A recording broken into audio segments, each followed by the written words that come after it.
Hi friends, good morning, welcome to XMB. I hope आप सब अच्छे हैं and you are preparing well for examination.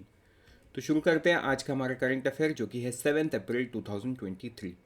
So friends, as you all know, I always remind कि download the BPedia and download this PDF so that you can revise it because revision is very important. तो चलो शुरू करते हैं आज का हमारा current affair जो कि है, सबसे पहला न्यूज़ जो है ये बहुत इंपॉर्टेंट है इंडियन इकोनॉमी में। वो ये है कि गैस प्राइस को रेस्ट्रिक्ट कर दिया गया है and this is very very big news. Restrict का मतलब ये जो हम पीएनजी, पाइप्ड नेचुरल गैस, और जो कंप्रेस्ड नेचुरल गैस यूज़ होता है गाड़ियों में या इंडस्ट्रीज में, इनको कर दिया गया है क्या, कैप। तो देखो, इनको कैप करने का पीछे एक जो रीज़न है, एक तो ये जो रशिया यूक्रेन का वॉर है, वॉर के वजह से ये प्राइस कॉन्स्टेंटली ऊपर जा रहा था।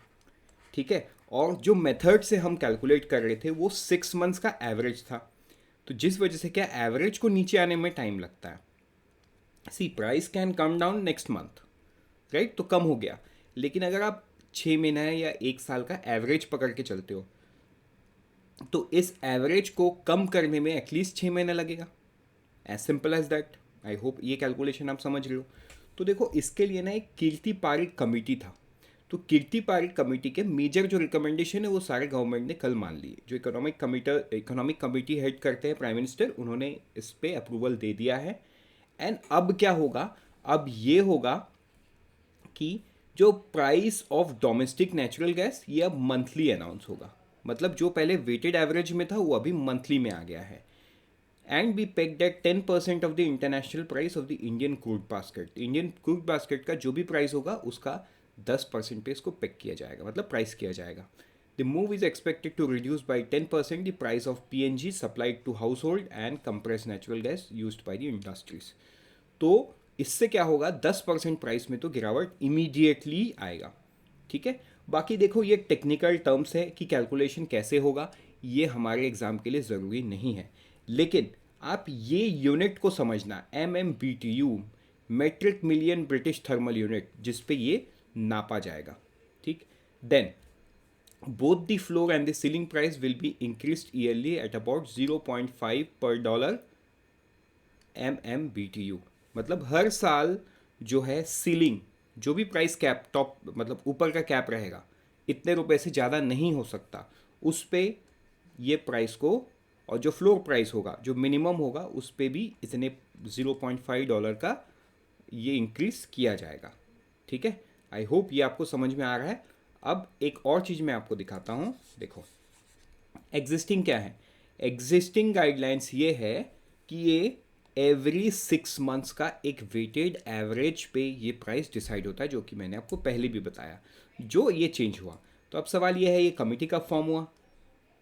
तो ये जो कमिटी है, अच्छा ये जो कमिटी है, ये कमिटी ने क्या बताया है कि जो जितने सारे कैप है ये सारा कैप 1 जनवरी 2027 तक हट जाने चाहिए।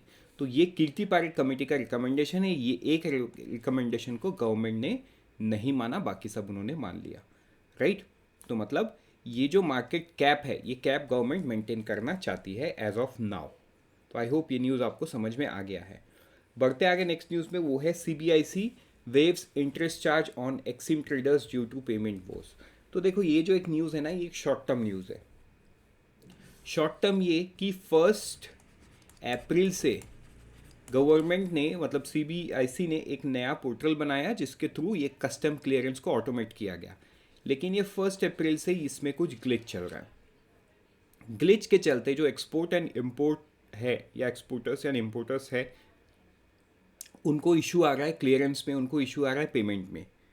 तो अब CBIC ने ये क्लियर किया कि जितने भी एग्जिम ट्रेडर्स हैं, मतलब एक्सपोर्ट या इम्पोर्ट ट्रेडर्स हैं, उनको वरी करने की ज़रूरत नहीं है। 10 तारीख तक जो इंटरेस्ट इस पर लगेगा वो माफ़ कर दिया जाएगा।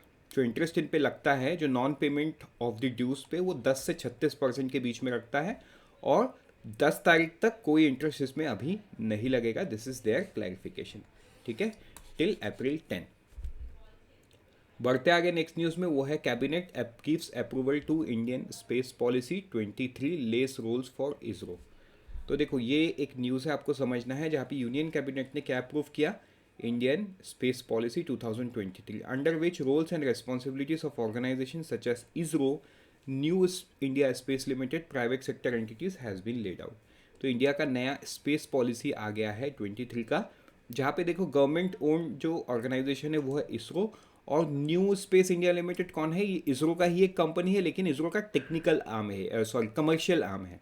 मतलब जो लेट्स से इसरो अगर किसी दूसरे देश के लिए सैटेलाइट लॉन्च करता है तो ऑब्वियसली बात है वो कमर्शियल एक्टिविटी है इसरो का, but ISRO is a research organisation, तो रिसर्च का काम इसरो ही करता है।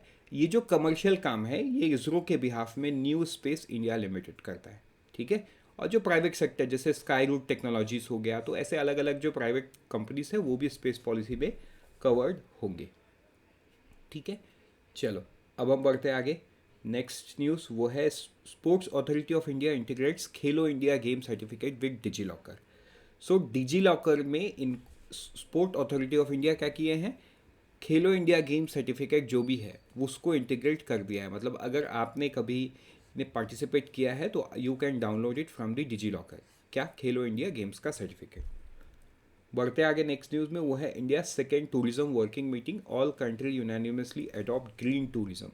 तो ये जो मीटिंग हुआ था, इस मीटिंग में जितने सारे पार्टिसिपेटिंग नेशंस थे, राइट, वो सारे लोग क्या किए, जो ग्रीन टूरिज्म है उसको बढ़ावा देने के लिए सारे लोगों ने प्रायोरिटी एरियाज अप्रूव कर लिया है, मतलब एक्सेप्ट कर लिया है। अब एक सवाल है कि ये सेकेंड वर्किंग कहाँ पे हुआ, ये सिक्किम में हुआ। आपको याद होगा हमने लास्ट वीक भी इसके रिलेटेड न्यूज़ पढ़ा था, sorry not Sikkim, it's Siliguri, right, Siliguri, कि आपको याद करना होगा। बढ़ते आगे नेक्स्ट न्यूज़ में। ओके, इससे हमारा न्यूज़ खत्म होता है। Unfold your potential with IXMB, all the best for all the exams that you are preparing, and always remember IXMB helps you prepare 50% faster.